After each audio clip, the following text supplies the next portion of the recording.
na balita ngayong tanghali.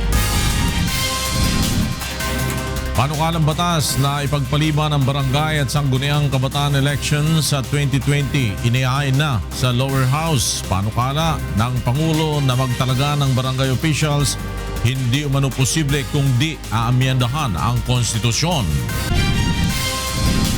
Ika-72 kaarawan ni Pangulong Rodrigo Duterte ipinagdiriwang ngayong araw, kaunti pang panahon at lakas upang maharap ang problema sa bansa.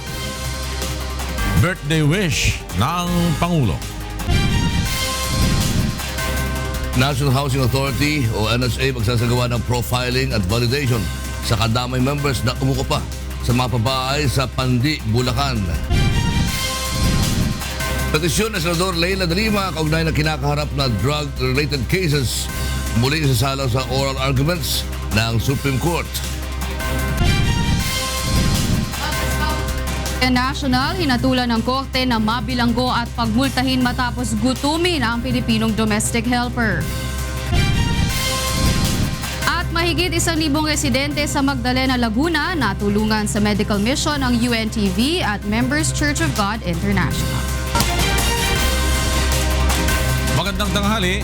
Naghain ng panukalang batas si Surigao Representative Robert Barbers na nagpapaliban sa barangay at sangguniang kabataan elections na nakatakda sa Oktubre ngayong taon. Nakasaad sa House Bill number 5359 na idaraos ang halalan sa ika-4 na Lunes ng May 2020.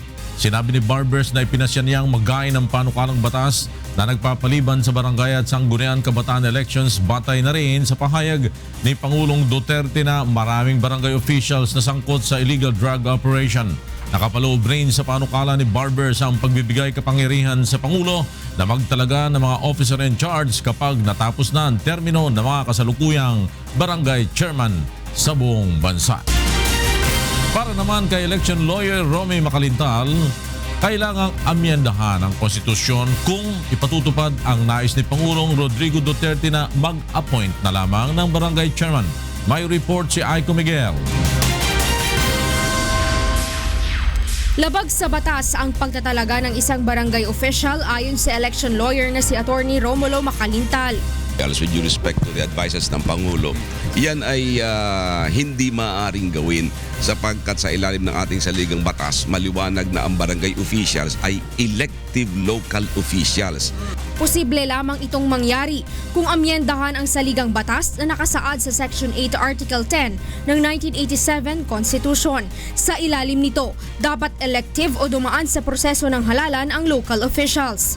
Amyendahan mo ang saligang batas na kung saan nagbibigay ng kapangyarihan sa Pangulo o sa sino man na mag-appoint na lamang ng local elective officials. 7 buwan na lang ang natitira bago ang barangay at SK elections sa October 23, 2017. Ayon kay COMELEC Chairman Andy Bautista, hinihintay lang din ng COMELEC ang magiging direktiba ng Pangulo kung ipagpapaliban ang halalan. So we have to study that matter carefully, but eventually it will be Congress that will need to pass a law in order to postpone the election. Samantala, ipinanukala naman ni Attorney Macalintal na wag na lamang maghalal ng mga barangay councilor o kagawad. Ito ay upang mapadali ang pagbabantay ng pamahalaan kung sino ang mga nasasangkot sa iligal na droga sa mga barangay. Aiko Miguel, UNTV News and Rescue, Manila. Ipagpapatuloy ng Korte Suprema ang oral argument sa petisyon ni Senator Leila de Lima ngayong araw kaugnay sa kanyang kaso na illegal drug trade sa loob ng Bilibid. At para sa detalye, makakausap natin sa telepono ang ating correspondent na si Roderick Mendoza live mula sa Maynila. Yes, Roderick. Flor, alas 2 mamayang hapon itutuloy nga ng Korte Suprema ang oral argument sa petisyon ni Senador Leila de Lima.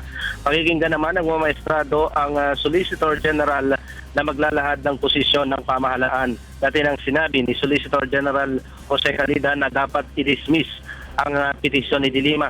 Makatwiran lamang niya at walang nilabag na batas ang Muntinlupa Regional Trial Court nang ipaaresto at ipakulong ang senadora sa kasong illegal drug trading. Epektibo rin naman ang petisyon dahil pineke ang notaryo nito. Dati namang iginigit ni De Lima na dapat mabasura ang arrest warrant sa kanya dahil minadali ni Judge Juanita Guerrero ang paglalabas nito. Hindi rin naman ang RTC ang dapat humawak sa kanyang kaso, kundi ang Sandigan Bayan dahil nangyari ang aligasyon sa kanya noong siya pa ang Justice Secretary. Lord? Roderick Mendoza nagulat mula sa Maynila. At samantala idudulog na ng isang grupo ng human rights advocates sa United Nations ang mga umunoy extrajudicial killing sa bansa. Narito report ni Mon Ocson. Naghahanda ng isang grupo mula sa Catholic Bishops Conference of the Philippines na magtungo sa opisina ng United Nations sa Geneva, Switzerland. Ito ay upang idulog sa UN ang mga nangyayaring extrajudicial killing sa Pilipinas. Ayon kay Amado Picardal, Executive Secretary ng CBCP, maraming biktima umano ng EJK ang lumalapit sa kanila upang humingi ng tulong. Naniniwala si Picardal na ang mga pagpatay ay state-sponsored o pinapayagan ng pamahalaan. We have mga inside information.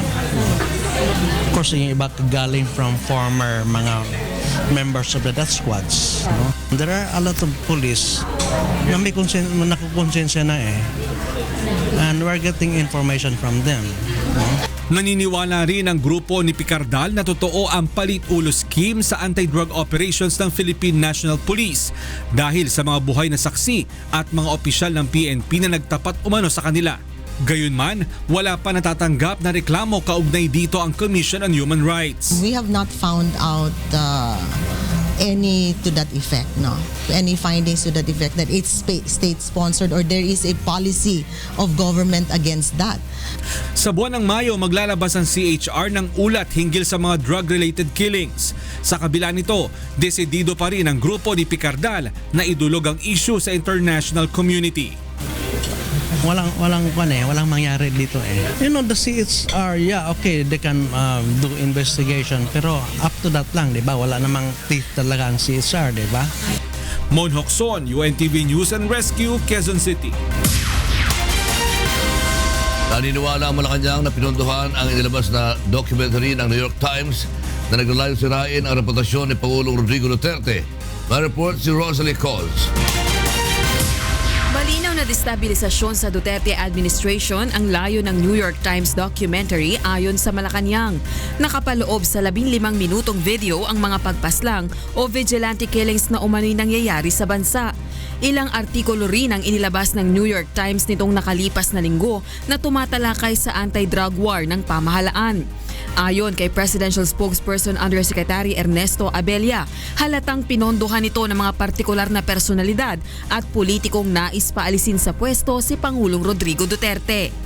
Ipinagtanggol din ng Malacanang ang naging pahayag ni Pangulong Duterte kamakailan patungkol sa paglaban sa problema sa iligal na droga. Well, I am sorry. I have to clean up and until such time mapatay ang mga drug lord. Mawala ni sila sa dalan, magabi maglakaw-lakaw mahurot mo. I'm sorry. Mingon mo nga pobre mo. That's not an answer. May problema ko. 4 million addicts. Do you want more, another 4 million?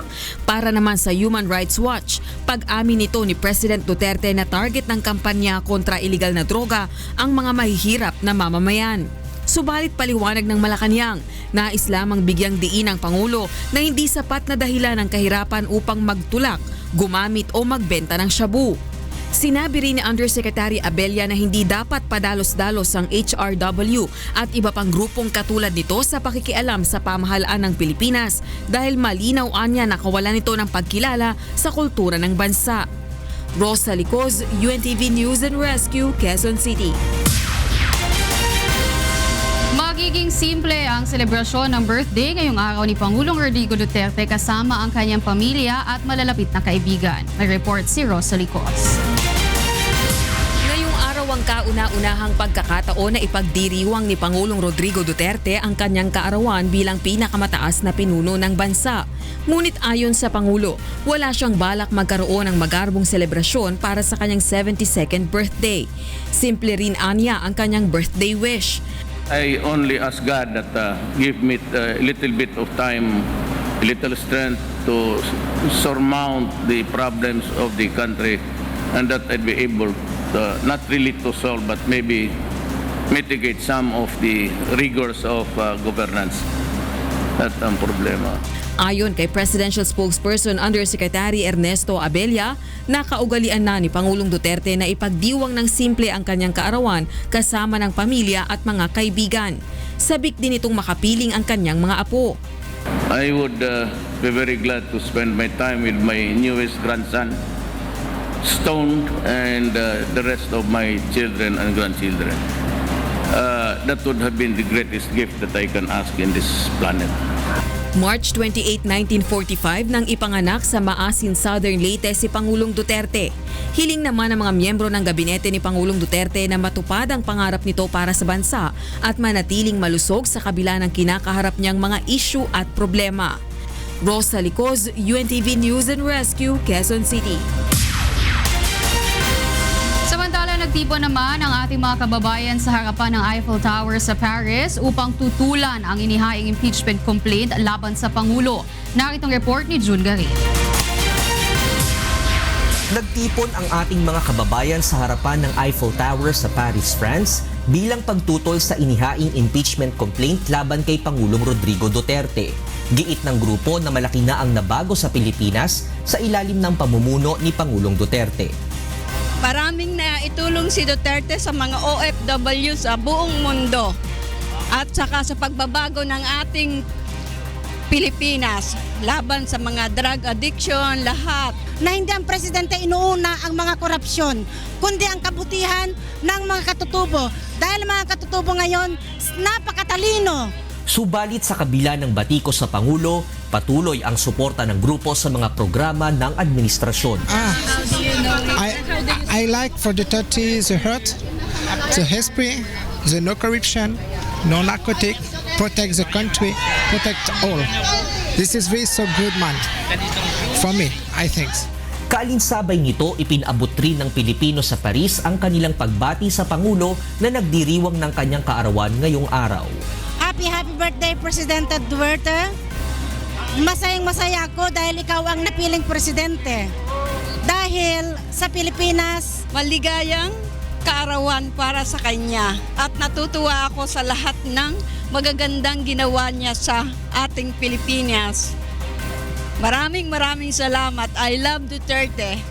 June Garin, UNTV News and Rescue, Paris, France. Susunod, National Housing Authority magsasagawa ng profiling at validation sa kadamay members na umuukupa sa mga pabahay sa Pandi, Bulacan. Pagbabawal ng paggamit ng mercury sa mga laboratory sa mga paaralan, pinag-aaralan na ng Department of Health. At mag-asawang Singaporean national hinatulang guilty ng korte matapos gutumin ang Pilipinong kasambahay.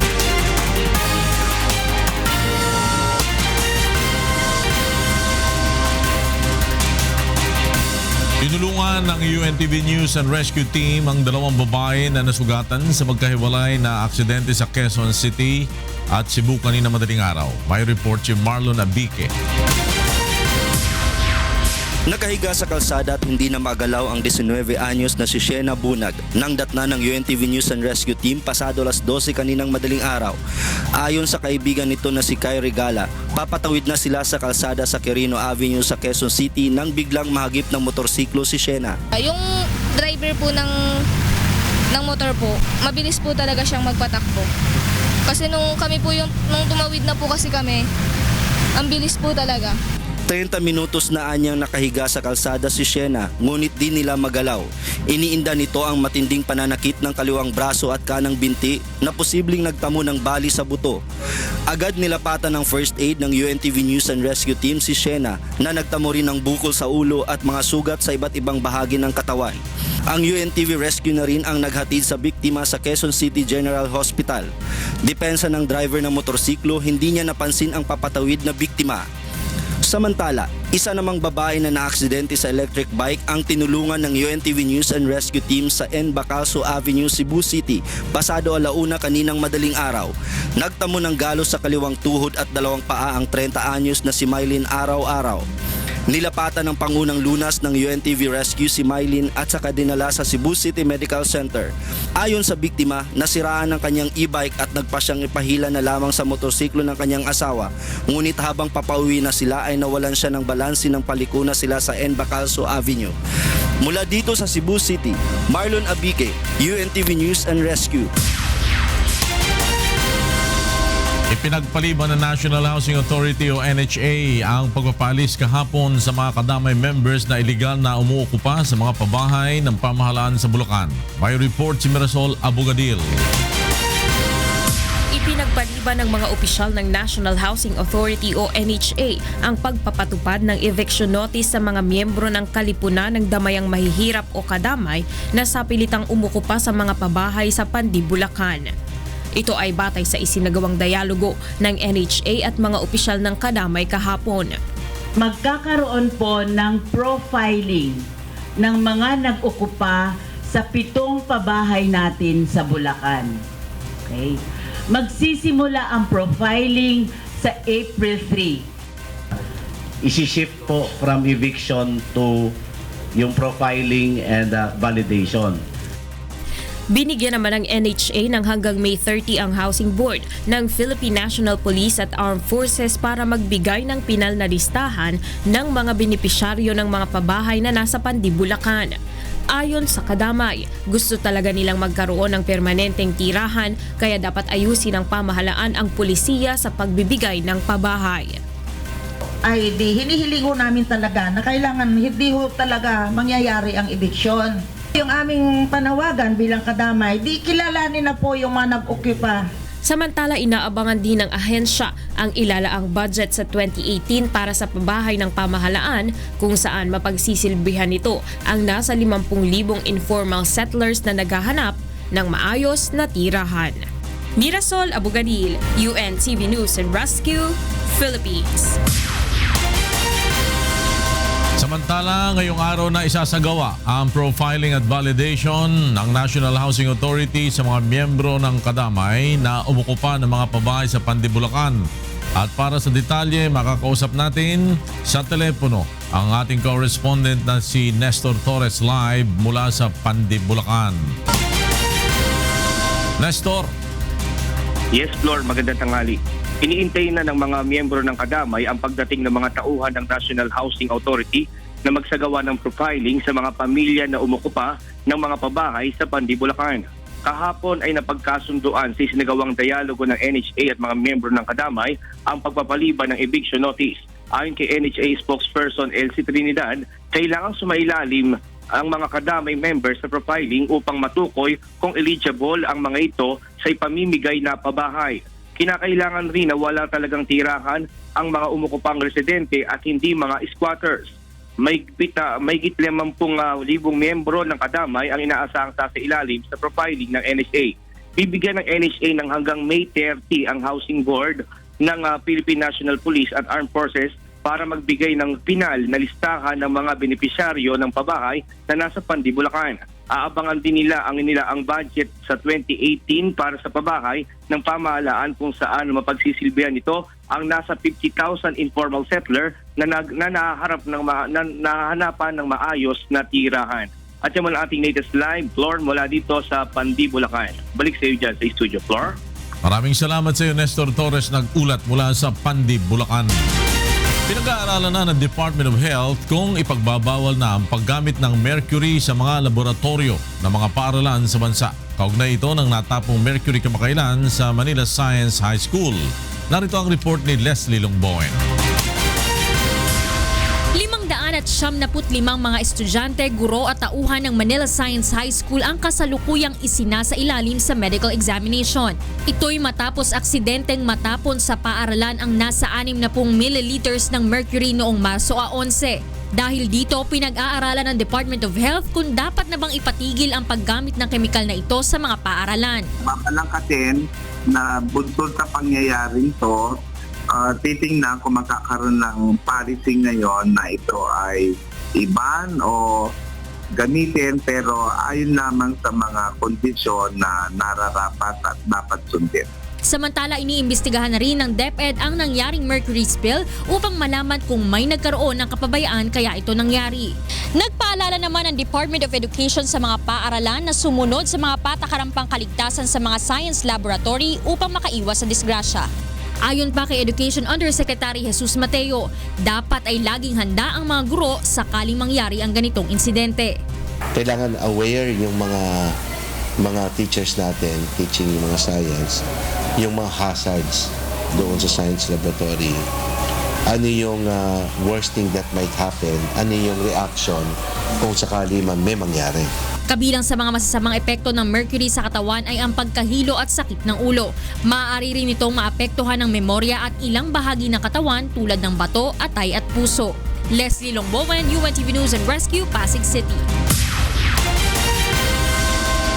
Iniurong na ng 29 na umano'y biktima ng rent-a-ngay scam ang kanilang demanda sa sinasabing utak nito na si Rafaela Anunciacion. May report si Roderick Mendoza. Nais makaiwas sa abala. Ito ang dahilan ng ilan sa 29 na biktima ng rent-a-ngay scam, kaya iniurong ang demanda laban kay Rafaela Anunciacion. Si Anunciacion ang itinuturong utak ng modus operandi. Nakuha na po yung unit Misis ko ang nag-ano nun pinangano sa akin yung unit Ngunit hindi ito mangangahulugan na madidismiss na ang kaso laban sa mga pasimuno ng rent-a-ngay.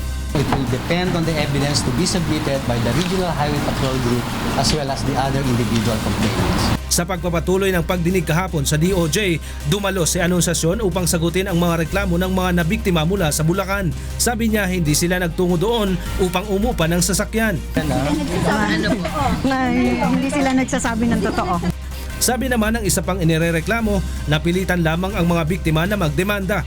Kondisyon umano ito ng PNP Highway Patrol Group bago maibalik sa may-ari ang mga sasakyang naipasok sa scam.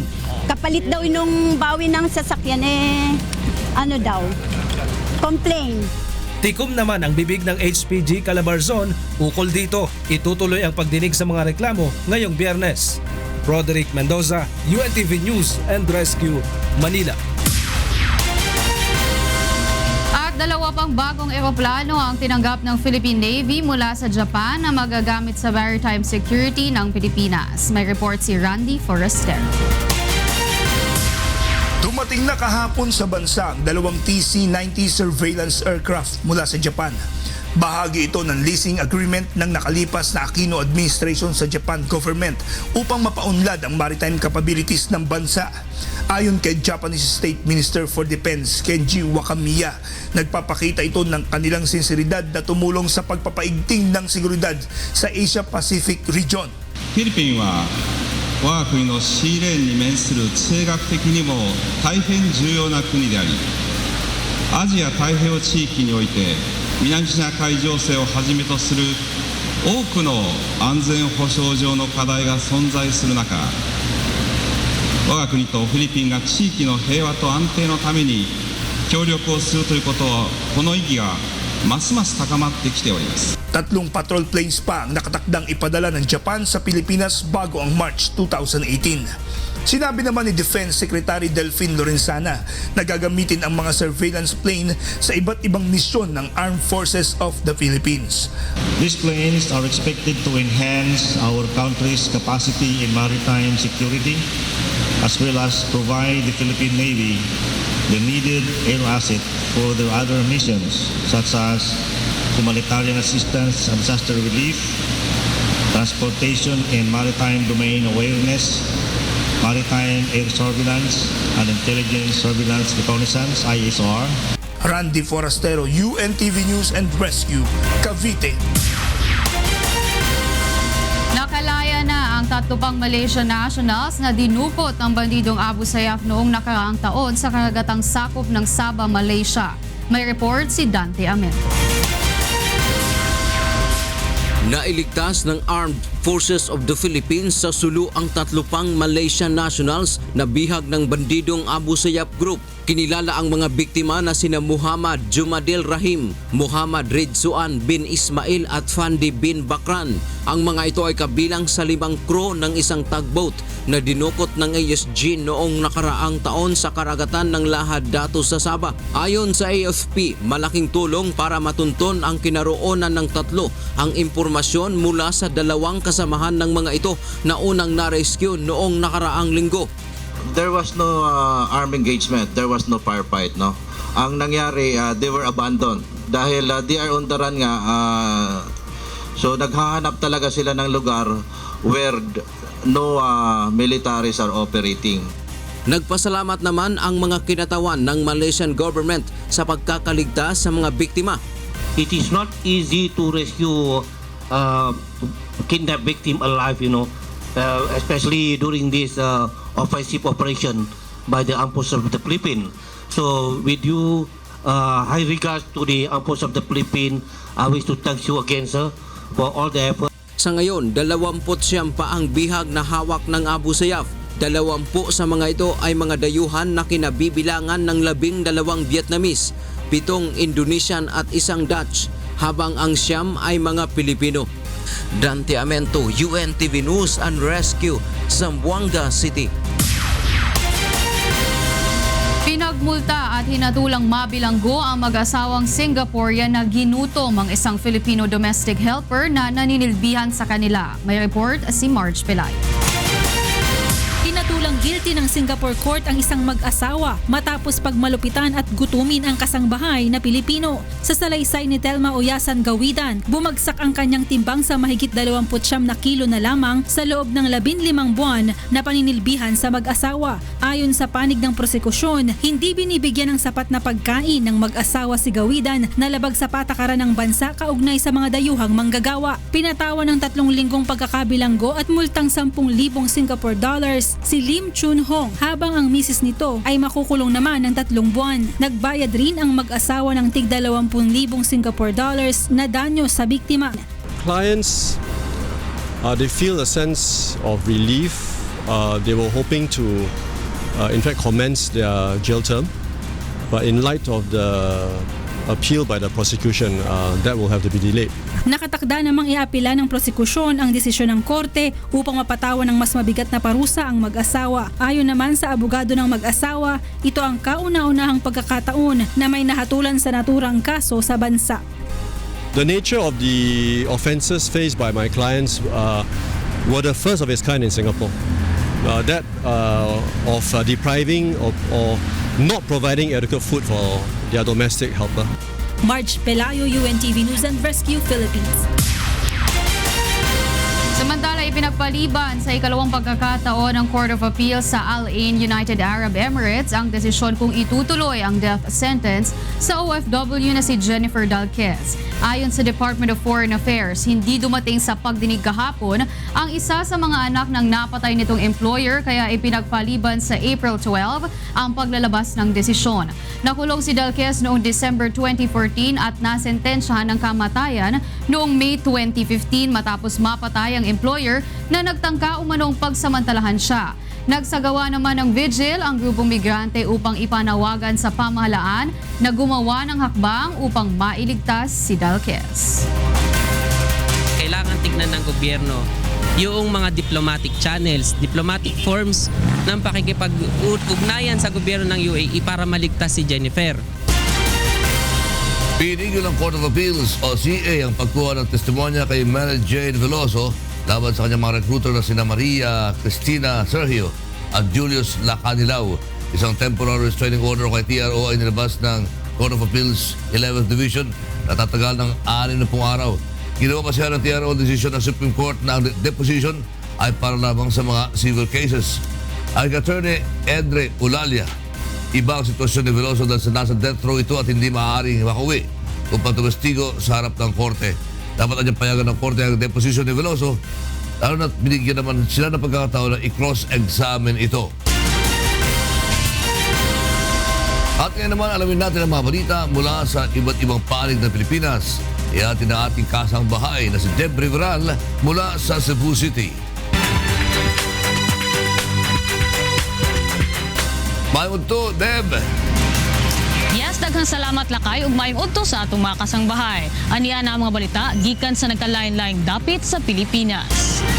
Nipaspas ang proseso sa pag-uli sa Highway Patrol Group Calabarzon sa mga sakyanan nga nalambigit sa rent sangla scheme sa mga tinuod nga tag-iyan ini. Aniya ang balita ni Sherwin Kulubong. Nasa 300 na ang mga sasakyang naibabalik ng Highway Patrol Group Calabarzon sa mga bangko at sa mga tunay na nagmamay-ari nito matapos masangkot sa malawakang rent sangla scam. Ayon kay Police Senior Inspector Myra Nobilia, tagapagsalita ng HPG4A, mas bumilis na ang pagproseso nila ng mga naisosoling sasakyan. Ito'y dahil na ibibigay na sa kanila ng mga claimants ang lahat ng hinihingi nilang dokumento. At mostly itong huling release namin ay mga bangko na yung kumukuha. Dahil yung iba nagsusurrender na sa bangko. Umabot sa 463 na mga sasakyan ang mga na-recover ng Highway Patrol Group Calabarzon matapos itong kusang isuko ng mga pinagsanlaan nito.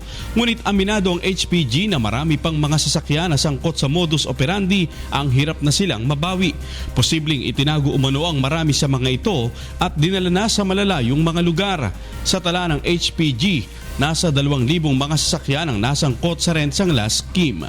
Sherwin Kulubong, UNTV News and Rescue, Laguna. Giawhag sa Department of Health Region 8 ang mga mulupyo sa Eastern Visayas nga pirming manglimpyo sa palibot aron malikayan nga adunay mga lamok nga carrier sa Zika virus infection. Ani ang report ni Jeneline Gaki. Negatibo ang confirmatory test ang duha nga lalaki nga taga Eastern Visayas nga gindududahan nga may ada Zika virus infection.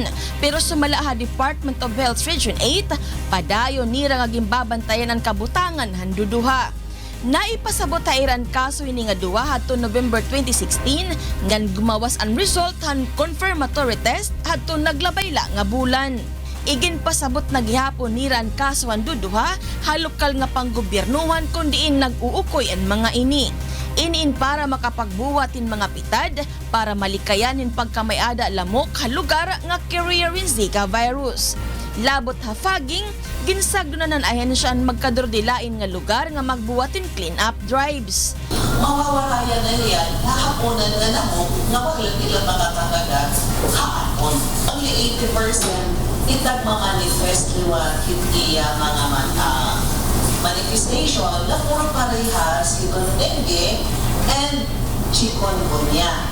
Labot lahadudwa nga lalaki, ginbabantayan gihapon ng DOH ang usa nga burod ngan ginmomonitorariyon nga posible na expose ha Zika virus.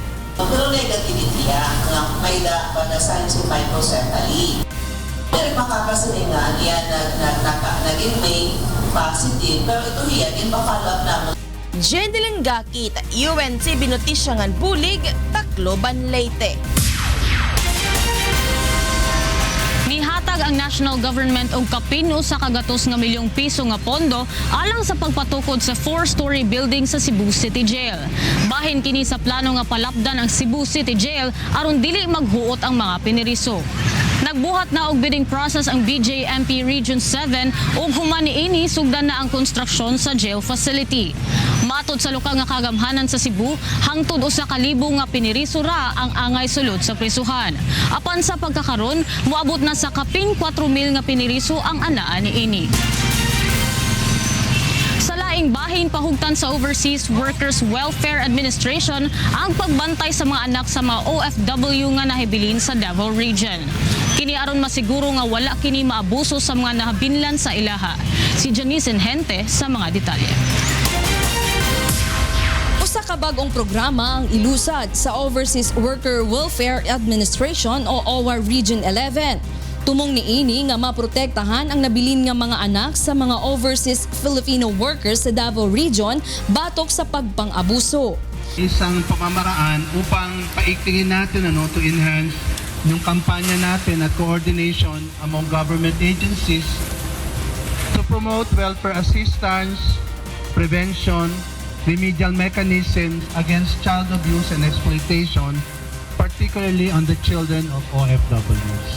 Gitawag kining Convergence Program. Sa maong programa, pagabantayan sa OWA ang mga anak sa OFWs.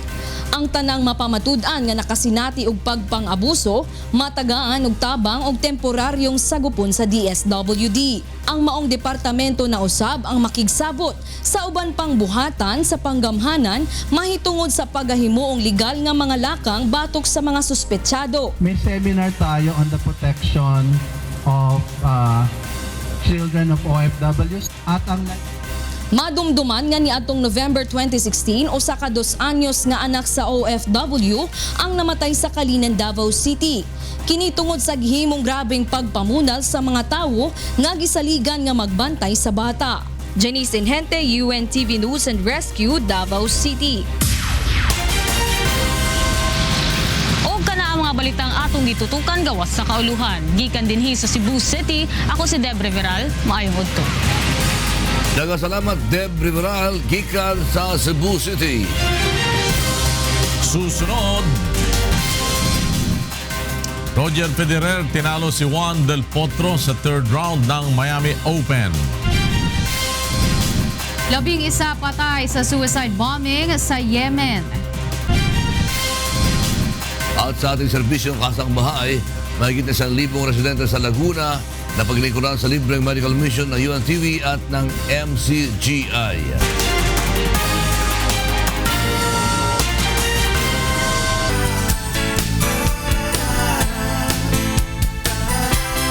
Mahigit na 1,000 residente sa Magdalena, Laguna ang natulungan sa medical mission ng UNTV at ng Members Church of God International. Narito ang report ni Sherwin Kulubong.